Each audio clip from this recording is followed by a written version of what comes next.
Welcome back to SportsZone. I'm your host, John Phillips, and I am joined by William Taylor and Bowey Devlin as we are talking about the NFL Draft Combine. It's draft season, guys. I'm hyped. Are you guys hyped for draft season? Of course. Oh, yeah. Of course. We're ready for Absolutely. Bowey, you don't really have to worry about it this year at the Super Bowl, but we can still be excited. Going into this draft, what position groups are exciting you guys the most in this? What do you think the strong suits of this class are? Oh, yeah. All right, I'm going to say defensive line, linebacker, and safety. It's just looking across the board. I think this is more of a defensive strength-wise draft. I feel like defense is really a key part of this whole draft, and I feel like those three positions right there are going to change the teams and their defense on whoever they go to. That's fair. Those are kind of the only positions with the blue chip players. You have the Caleb Downs at safety. You have Ruben Bain at edge. You have Sonny Styles at linebacker. You have a lot of those blue chip prospects at those positions. So I definitely get being excited for those.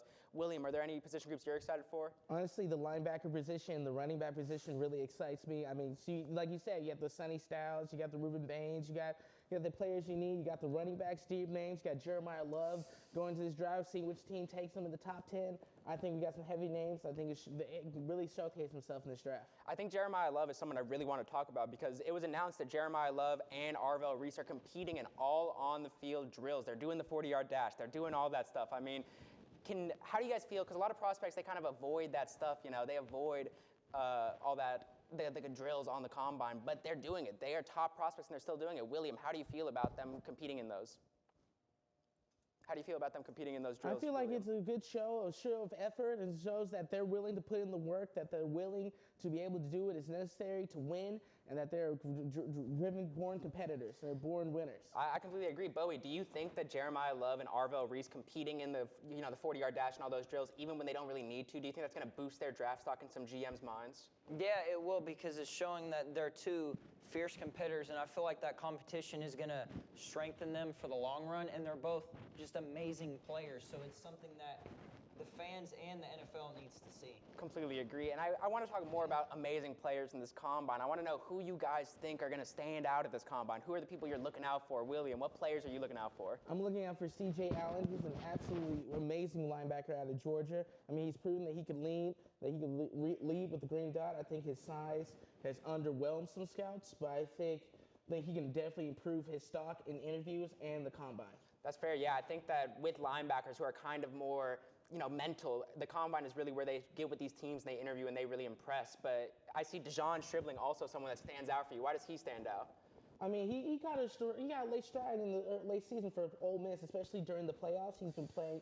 He was on a heater. Yeah. They have bright spots in the wide receiver class. I think he can take the shine away from some of them. I think he can go really high in this draft, a second, third round. I believe so.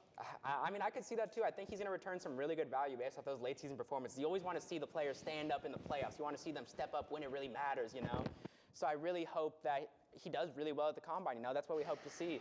I'm going to say that my players that stand out, one name that really I really like is Brandon Cisse from South Carolina. He's a cornerback, and I think he's kind of just an athletic freak. He's not really someone who the tape's going to impress you that much or, anything like that.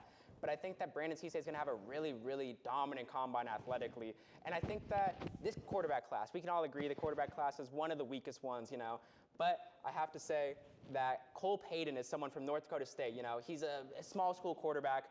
I think that he could really, really stand out because I think that he has the arm. I think he has the athleticism. That's what you see from these North Dakota State quarterbacks. You see like Trey Lance, Carson Wentz. You see the mobility, but they also have that arm. And I think Cole Payton in a weaker quarterback class could be that second quarterback taken over Ty Simpson. I mean, it's a little bit of a hot take, but I feel that way. Bowey, who stands out for you in this combine? I got to go with Mendoza, Caleb Downs, Sonny Styles, and Avion Terrell. I just think that those are just the outliers and everything. I feel like they are going to change the game, and they pretty much lead this class. That's right. I think Fernando Mendoza, a couple people might sleep on him because he doesn't have that prototypical star size or the arm or the accuracy or the athletic. He doesn't really have that standout trait. What do you think makes him stand out for you, Bowey? What makes Mendoza that top-line NFL quarterback?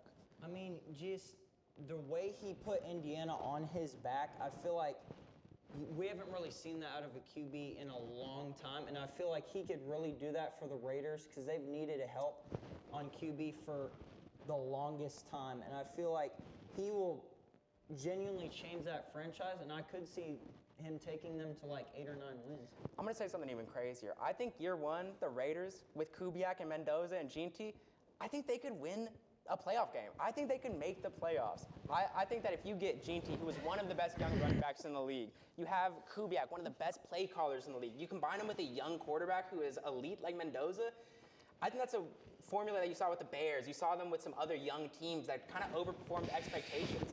And I think that Vegas could be that type of team. So I'm really interested in Mendoza to Vegas. Are there any other fits with teams to players that you like? Any things you match up well with?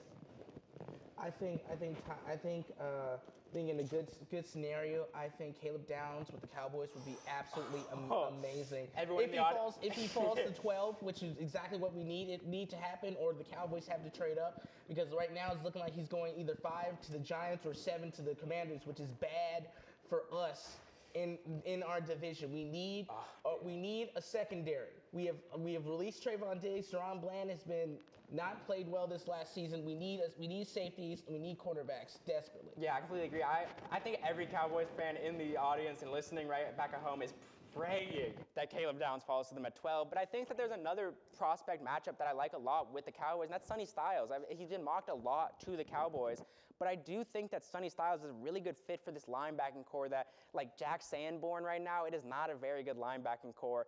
Another fit that I really, really like with the Bears is I think that we need to get a D-line. Peter Woods, Caleb Banks, one of those top D-line. I think that the Bears really need that extra edge rusher, that extra pressure from inside. So I think that could really elevate the Bears. And if we're looking at this weak quarterback class, I talked a little bit about it, Mendoza to the Raiders. Another team that I think could really go for a quarterback is the Steelers. I don't know if they should, because we've seen their track record with the first-round quarterbacks. Kenny Pickett in recent time, not very great, But I think that at 21, we could see them go with maybe a Cole Payton or a Ty Simpson. And I think that, I don't know if they have the weapons to make that work, but that's a fit that I'm interested to see how a young quarterback would deal with the Steelers roster. But Bowey, what fits do you like for players to certain teams? I'm going to have to go with Caleb Downs and Sonny Styles with the Cowboys. I think that's like a must for Dallas, especially in that just defense, how bottom half it was. It was horrendous. It was horrendous. Garbage. It was horrendous. It was the worst defense in the league last year. Only worse. The only defense that was worse than us is the Bengals. You never want to hear that. I want to have a question for you guys, though, because I've seen most mocks have the Cowboys going with a Sonny Styles or a Caleb Downs, but I've seen every once in a while that a receiver might fall to them, and they might go for an offensive position, even with the players they have. How would you feel if the Cowboys come out of this draft with a Jordan Tyson at 12 or a Carnell Tate at 12? How would you feel about that? Frustrated. Frustrated. I mean, we know what we need. We have George Pickens. We have CeeDee Lamb. We have Kevontae Turpin. We have a good receiving core. We don't need an extra receiver. Even though that would be great, we need to focus on our needs, which is at cornerback, safety, and linebacker. We have plenty of edges that we can work with Donovan Izaraku. We have James Houston Jr. He played amazing for us last year. Despite that, we need to fix our linebacker core because I don't want Kenneth Murray starting for my team ever again. I don't want Kenneth Murray ever to be seen on my team again. I mean it. I think that's a completely fair take, if I'm being honest. But I want to talk a little bit about the top of this class. I want to talk about some of the star players. We've talked about Mendoza. We've talked about Caleb Downs. I want to talk about the edge rushers. I want to know, who do you guys think is that number one edge in this class? Do you think Ruben Bain, or do you think the arms are going to hurt him, or do you think it's a David Bailey? Who do you guys have as that edge one in this class? I think it's got to be Bain. That's just my pick for who I think is going to be the best. That's fair. I mean, I know a lot of people are concerned about the smaller arms with him. They think he might have to move inside. But I think with what he did at Miami, especially in that playoff run, I mean, that's not something you see that is, that's talent right there. That is what you want to see from a star. But I want to know, what's your favorite combine drill? What are you guys most excited to watch the drills for, I think it has to be the 40-yard dash. I mean, imagine seeing a 300-pound humongous dude running a 4.5. Like, that would be just absolutely insane. That would be something that, like, only few people will see. You know what I mean? It's like just amazing. Yeah, it's a feat of athleticism. What about you? What events stand out the most to you at the combine? I have to agree. The 40-yard dash is absolutely incredible. I mean, it shows how fast the receivers are, how explosive the running backs are out the pocket, especially the D tackles. Imagine, as he said, literally a 300-pound man running a 4.5 at you, trying to hit you, knock you square on your ass. just watch Chris Jones' 40-yard dash, and you'll know what we're talking about.